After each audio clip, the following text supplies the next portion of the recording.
नमस्कार मित्रांनो, आज आपण अशा गोष्टीबद्दल बोलणार आहोत ज्या प्रत्येक पुरुषाने समजून घ्यायला हव्यात. कारण स्त्रीला समजून घेतलं नाही तर नातं टिकवणं खूप अवघड जातं. मित्रांनो, बघा आपण ह्या पॉईंट काही पाहणार आहोत ते नक्की ऐका. नंबर 1, स्त्री थेट बोलत नाही, संकेत देते. स्त्री अचानक अनेक वेळा असं होतं की भावना शब्दात नाही तर वागण्यात दाखवते. शांत राहणं म्हणजे सगळं ठीक आहे असं होत नाही. शांत राहणं म्हणजे मनात खूप काही चालू आहे याचा अर्थ असा होऊ शकतो. पुरुषांची चूक मित्रांनो, ती बोलत नाही म्हणजे खूप काही प्रॉब्लेम नाही. स्त्रीला ऐकून घ्यायचं नसतं मित्रांनो, उपाय नको असतात. स्त्री समस्या सांगते तेव्हा तिला सोल्युशन नव्हे तर समजून घेणं हवं असतं. मित्रांनो, असं केलं असल्यास हे शब्द नात्याला एक उत्तम टिकवण्यासाठी मार्गदर्शक ठरतात.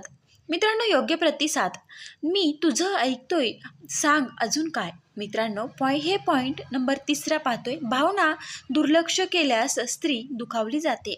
वारंवार इग्नोर केल्याने ती भांडत नाही, ओरडत नाही, पण हळूहळू नात्यातून बाहेर पडते. ती खूप शांत आणि इंडिपेंडंट होते. फक्त पैसा नाही, इमोशनल मेंटल सिक्युरिटी महत्त्वाची असते. मी आहे ना हा विश्वास हवा असतो. मित्रांनो, नंबर 5, प्रेम कृतीतून दाखवावं लागतं.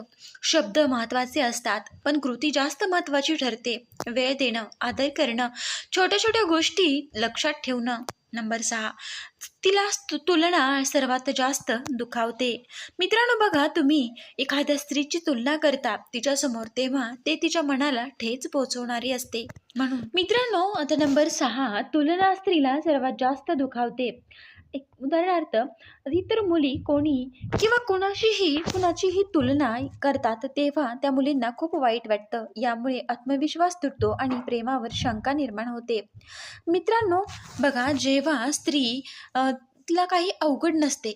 मित्रांनो, फक्त समजून घ्यावे लागते. जी स्त्री समजली ती आयुष्यभर साथ देते.